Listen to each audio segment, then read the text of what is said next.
years and years down the road. We're talking about a very short time from when Peter actually seen the Lord crucified by Romans.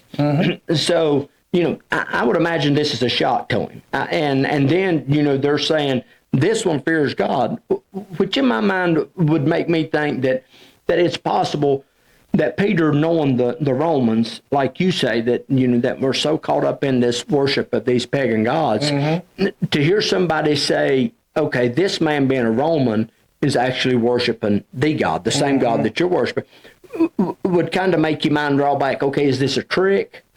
So, we see many avenues this could go down, which, just like you said, when the Spirit of God is speaking on both ends, it eliminates that confusion. So, Peter's not battling all these things in his mind so much because he knows, well, they're of God, because the Spirit of God told me there's 3 men down here. Right. So they've come, he's asked them, what are they doing? And they're beginning to expound to him that, this Cornelius sent, and, not just for him, but his whole house. There's a family down here that's actually, they're needing something from you, and the Spirit of the Lord said that you would give what God would have for them. Right.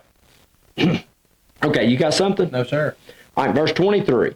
Then called he them in and lodged them. And on the morrow, Peter went away with them, and a certain brother from Joppa, and certain brethren from Joppa accompanied him. So, Peter brought them in. They stayed the night. The next day, Peter and some others that were with him, Jews, of course, go down to Joppa. They're going to go, talk to this man and see what's going on. Right. And in verse 24, and the morrow after they entered into Caesarea, and Cornelius waited for them, and had called together his kinsmen and near friends. Now, when I saw this, one of the things that really jumped out to me was what I see as the excitement and the zeal in this man Cornelius. I mean, he sends out these men, to go and bring this man down because the Spirit of the Lord spoke to him and told him, and go send for Peter, where he's at. And this man draws his whole family. So all of them that have been looking for this hope, in my mind, I'm thinking, this Cornelius guy in today's time would be on the telephone calling, hey, he's coming. Hey, I sent the man, he's coming. Right. He's actually going to bring us a response from the God of heaven on this thing that we so desire.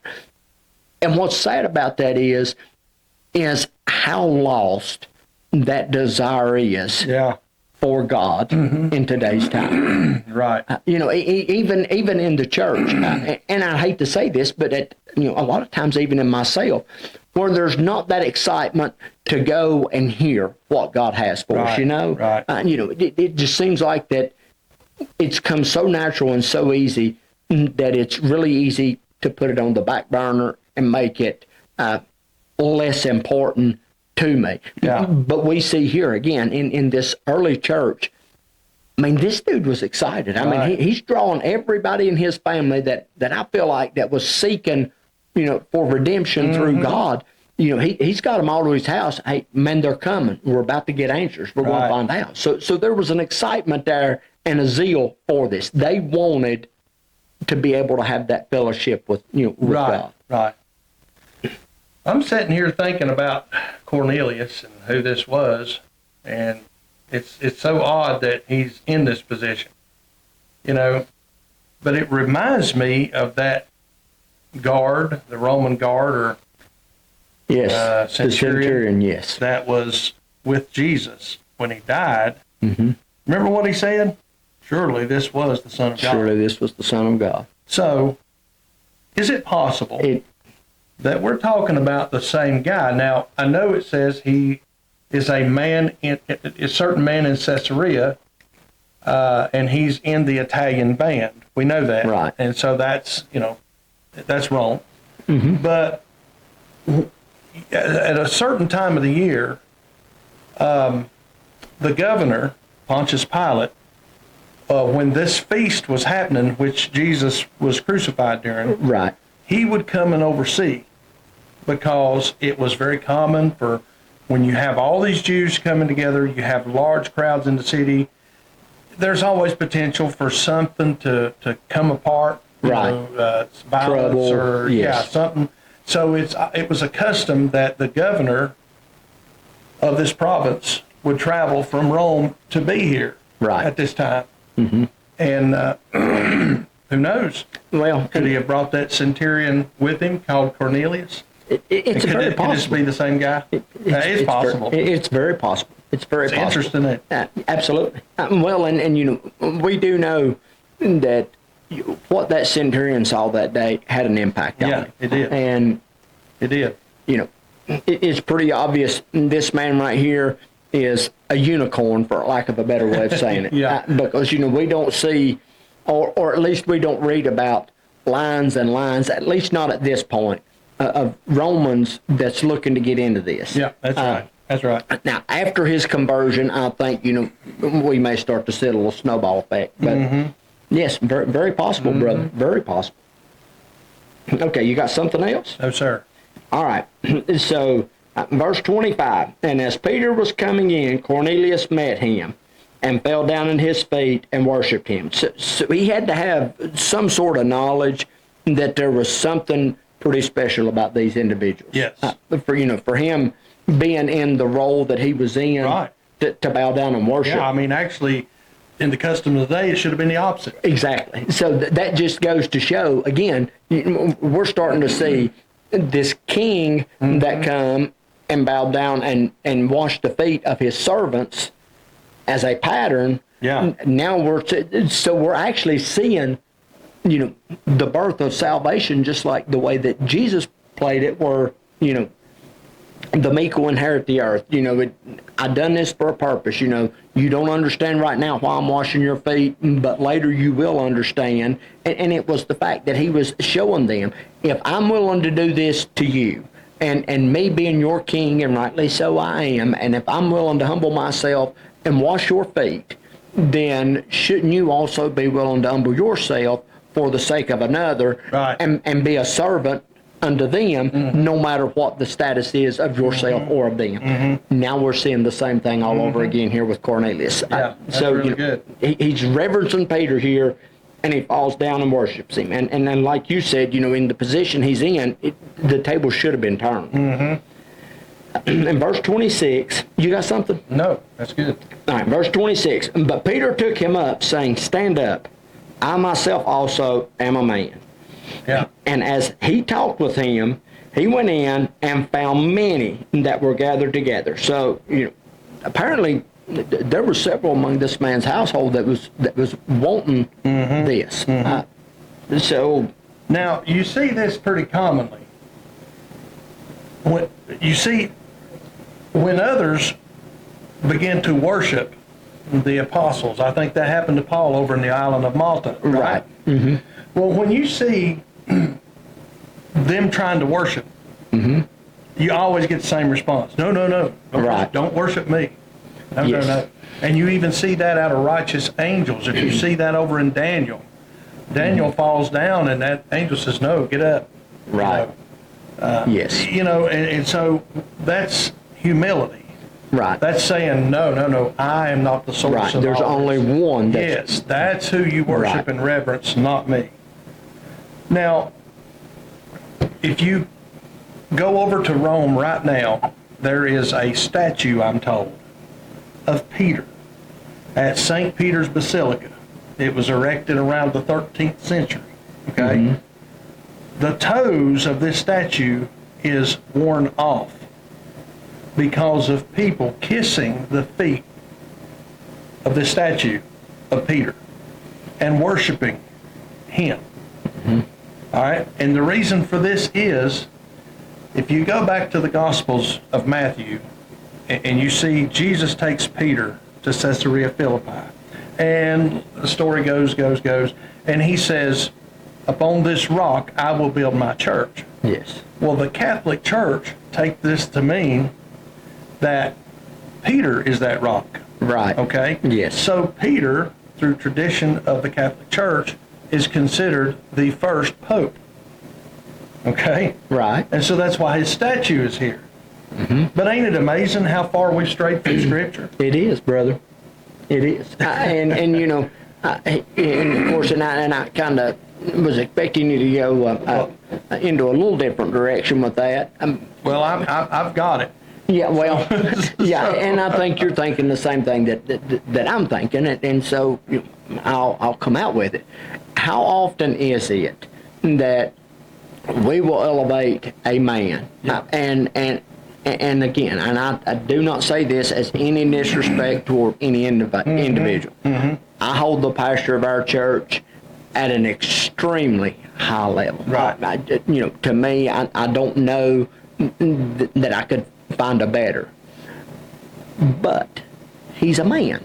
Right. And so, so often we see this, when we see these individuals, and I'll, the Jimmy Swaggart, no disrespect to Jimmy Swaggart, I know absolutely nothing about that man's heart. I know some of the things that was revealed about him, back in the 80s. But then we see some of the modern day, the Jesse Duplantis, the Kenneth Copelands, some of these individuals that are elevated at such a level that, that we actually have people in this country that is taking food from their own table and taking, money that would go to buy medication, and they're sending it to these men in hopes that there is going to be a return on this money. And God, and then even beyond that, even in our area and some of the local churches, did you see that pastors have been elevated? And I'm not saying that there's anything wrong with holding your pastor, in esteem, and yes, absolutely, and honoring him. But here's the thing that I see we're driving to. We're elevating him to the point. That if something would happen and that man would fall, it would crumble everything underneath. That's right. And these things ought not be. That's the danger. Yes. And I think, and I'm glad you brought it up, I think that's something that we need to take from this. How easy would it have been for Peter to have just kind of leaned back and, I'm the one, I'm the first, I'm the one. But Peter saw the fruit that could bear. So he wanted to stop that right off the bat. Right. And I think it would pay us in these modern times to always keep in mind that I am subject to fall, as well as, any other individual that takes their eyes off the Lord. So, it doesn't matter how much that you may elevate me or you or your pastor, my pastor, or somebody else, their pastor. Don't never allow that man to be elevated in your life to the point that you actually cannot see the Lord and your identity not being found in the Lord. Because if it's in man, it could fall. You're exactly right. And so, while it's good to hold them at, at a level of honor, at the same time, they didn't die for us. And it always pays us to find out who we are in the Lord, and then all these other avenues will be okay to go down. But more often than not, it's like we find our identity in that man. Then if something happens with that man, then, everything falls apart. Shipwreck. All right. Even Jesus makes a statement that's pretty profound like this.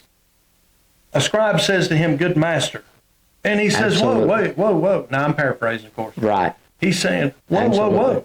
Why you call me good? There's but one good. None good. You know what? Jesus himself is reverencing the only source of good, and that is God. Absolutely. So that ought to tell us something. Yes. If God's Son... Don't worship me. That wasn't Jesus' word. Don't worship me. That is what Peter's saying here. Yes. Don't worship me. Absolutely. And that's a common theme we find among the righteous men of the Scriptures. Is don't worship me. Now, I'll tell you where I was actually wanting to go, because we see angels in the Bible described as desiring worship. Okay? Yes. Now, we go back to the Tower of Babel. Boy, that's some fruit that just keeps Yes, it hanging does. on. It most certainly does. And if we look at it through the lens of the Deuteronomy 32 worldview, that tells us that God disinherited the nations. Right. All right, that tells us in verse 8 and 9 how that God has just alienated himself from the nations. Mm-hmm. Well, so he hands the nations over to who? Well, to lesser gods. All right? And we find this over in Psalm 82. Now, I'm not going to go through there and read all that, but Psalm 82 lets us know that God expected those lesser Elohim, lesser gods, Right, to yes. rule righteously. He's saying to them, you can take them. I'm done with them. They won't listen to me. Right. But I don't hate them. I don't want to destroy them. Right, I've already sure. destroyed the world once. I don't want to do that again. So I'm going to let you guys deal with them. You rule righteously and reign righteously over these guys. And so guess what happens? They start to desire worship from mankind. Right. And from that point on, what we see is idol worship. We see idol worship. It begins That's right there. Mm-hmm. All right? And so these angels, these lesser gods, go rogue. Right. Start taking glory in the fact that they're being And worshipped. Psalm 82 tells us Yes. that you may be gods, but you're going to die like men Yes. because you Right. are unrighteous and you've gone rogue. Yes, absolutely, and it's a very good point. So, and if angels, that are seeking after that, get that judgment, then that ought to tell us that we need to be really, really careful. And when you start looking at that and that worship, and I think you'll agree with me, and I'll be happy to give examples. But it's so common today that, and we've seen this over and over and over, that if that preacher, that pastor, that individual would tell us to drink the Kool-Aid, Yeah.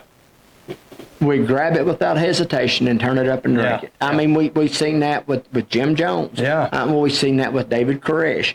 And even in lesser forms, we see that, Yeah, right.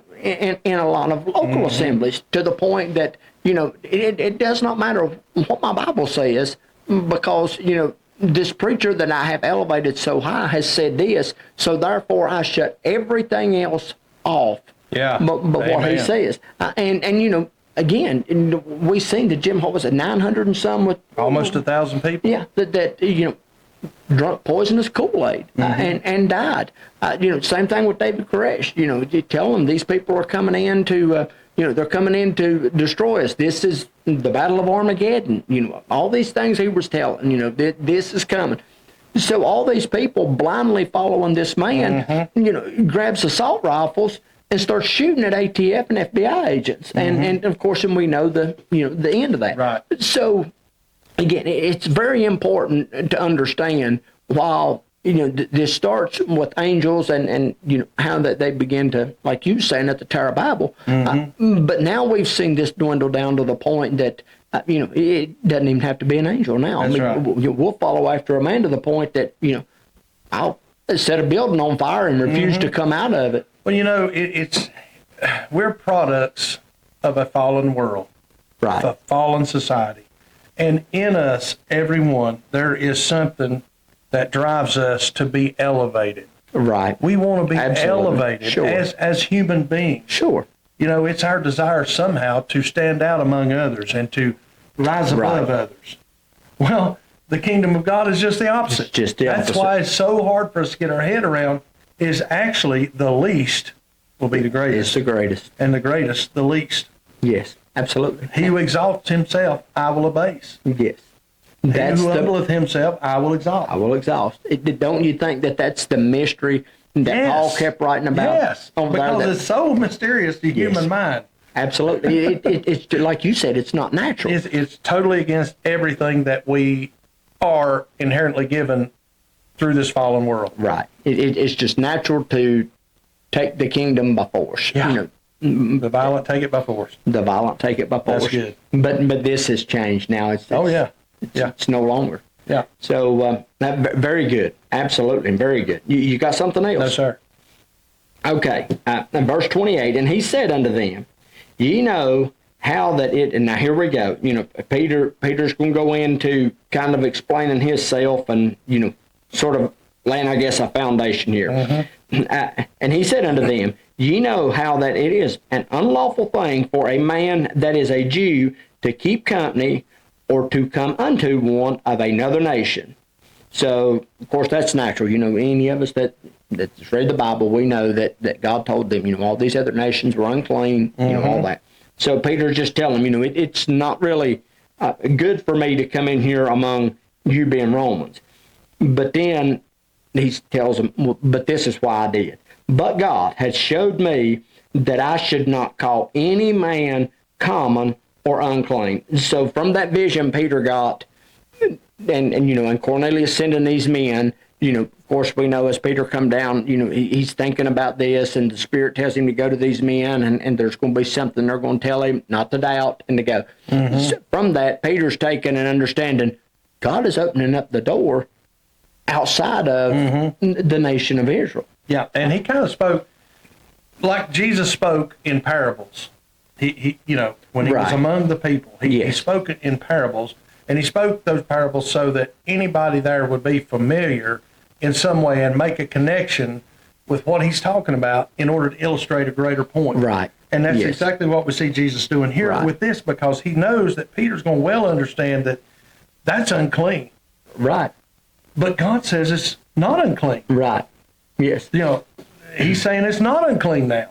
Right. And so this same analogy that he's using with the animals, he's making that connection with people now. Right. With the Gentile world. Absolutely. And you bring that up, and it caused my mind to go. I wonder if through some of this, if Peter thought about maybe the Lord telling him about, some of these parables, go out and bid them to come to the marriage. They go out, this one had land, this one had this, one had to bury somebody. Yep. And then he says, go out into the highways and the hedges and compel whosoever will. Yes. All these things that Jesus was telling him, he stood and he told him, he said, I come to the lost sheep of the house of Israel, but I'm actually going to have sheep that's of another fold. Right. So, all these things, and in my mind, absolutely, and I'm glad you brought that up. But, I wonder how much of this stuff that Peter, because you read this and you think, again, years and years and years, and I don't know the exact amount of time, but I'm guessing this has probably been within the first year or so of Christ's crucifixion. Right. And so I wonder how much of that stuff was still fresh in his mind, and as he starts to hear this from the Spirit of the Lord, his mind now starts going back and he starts thinking, was that what he was meaning? And the light switch is coming on. Right. Yes, very, very good point. Well, there's a lot of folks that part of the Hebrew roots movement, I guess you'd say, in today's world, that believe that you still need to keep the dietary laws. You need to keep, it's impossible to keep all the laws of God because the temple's not here. Right. There's no temple. There's no sacrifices, and so there's no way that's possible today. Right, and Peter would put you in jail. Yeah. When you start sacrificing. Exactly. Yeah. So, you don't want to go to jail for Peter, right? Right, so, yeah.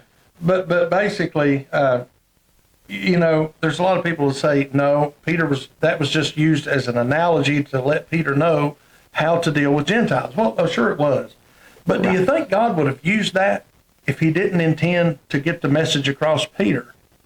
Whatever you put in your mouth, it's fine. Jesus said it's not what goes in the man that defiles the man, but what comes out. Absolutely. So Peter should have been tracking on that. Right. Yes. And so when God says this, it's got one of those two meanings. Right. Twofold meanings. Yes. And I think it's over, and it's 2 Timothy, where it says all things are good if you give thanks. How's that? How does that work? Yes. And Paul wrote, and he said, all things are sanctified by the giving of thanks. Yeah, that's what I'm after right there. Yes. Is that in Peter, or is it in Romans? I don't know, but I'm thinking it's actually in Timothy here. I might be wrong. I mean, yes, and it may be, but yes, he makes the statement, says all things are sanctified by the giving of thanks. Yes. Well, and you know, yeah, I ask myself, you know, looking over some of this stuff, you know, while you're looking, you know, I wonder how much of this stuff that the Lord has told him, you know, is starting to come back into his mind. You know, just like what you were talking about. You know, when he sees all these animals and you know he's hearing this voice, what I've cleansed don't call common or unclean. And then you know we know the Lord's telling him, you know, listen, it's not what goes in that defiles, but it's what comes out. And right here it is. In 1 Timothy chapter 4, verse 2, speaking lies and hypocrisy, having their conscience seared with a hot iron. He's talking about the future, and he's saying, forbidding to marry and commanding to abstain from meats, which God hath created to be received with thanksgiving of them which believe and know the truth. For every creature of God is good, and nothing to be refused if it be received with thanksgiving. For it is sanctified by the word of God and prayer. So, Right. you know, that's pretty plain. It is, yes, very plain. So, you know, like you said, there's definitely another one of them spots right here where you've got this twofold man. Yeah. You know, you've got the door open to the Gentiles, but you've also got, you know, the things that, you know, as far as, you know, this is not, and you know, and here's the thing that to me stands out with this transition that we're seeing. If you go to the law, of course, we know that a lot of that stuff was, you know, put into position to preserve the flesh because, you know, it was things that was unhealthy, it was things that was hard on the body. But now we've made a transition to where it's a spiritual thing. And so now we're getting instructed on things that is designed to preserve the spiritual side of us. Absolutely. So you know, we're seeing the shift, and it's like point. It's, you know, it's no longer about this flesh. You know, this flesh was supposed to die. So we're not trying to preserve this outer man anymore. It's that inward house that we're seeing as this mansion that, you know, is so highly esteemed in the eyes of God. Yeah. And by that, I mean, look at the price that he paid, you know, for this. So, you know, if there wasn't a value there, then the price wouldn't have been paid. Right, yeah. So we're seeing this shift and this change, and you know, and with that, you know, if I can give thanks and you know and pray, God's saying it's okay. That's right. Because you know we're not trying to preserve. Well, you this. know, the entirety of the law, like you said, was based on something fleshly. That was just simply pointing to something that would come along later spiritually. Right. Absolutely. Every part of it. Every part of it. Absolutely. And yes, and we're seeing, you know, the effects of all this right here. Okay, you got something else? No, sir. Hey, good point. Very good. All right, verse 29. Therefore came I unto you without gainsaying as soon as I was sent for. I asked therefore, for what intent ye have sent for me? So, you know, basically in our language, what Peter's saying was, you know, hey, listen, you know, I know, you know, God's speaking on that end, you are coming. So, you know, I'm here. What, you know, what do you need? I mean, what am I here for? Right. And now these next verses, to me, really paints a picture of the dedication that Cornelius had, which was why that, you know, when we first started into this, it kind of made me think that, you know, this man was asking for something, not just this one time, but he's been asking something from God for a time, over and over and over, because, you know, we'll look and see what he says here at verse 30. But you got anything? No, sir. All right, verse 30. And Cornelius said, so now Peter asked him, what am I here for? Cornelius said, 4 days ago, I was fasting until this hour. And at the 9th hour, I prayed in my house, and behold, a man stood before me in bright clothing. So now we know that, you know, Cornelius is wanting answers, and he's seeking, you know, to get a response from God. Right. And he done this by fasting. So, you know, and I don't want to tear off down another rabbit hole, but at the same time, I think this is something that we've got to see, and to me, I don't understand how we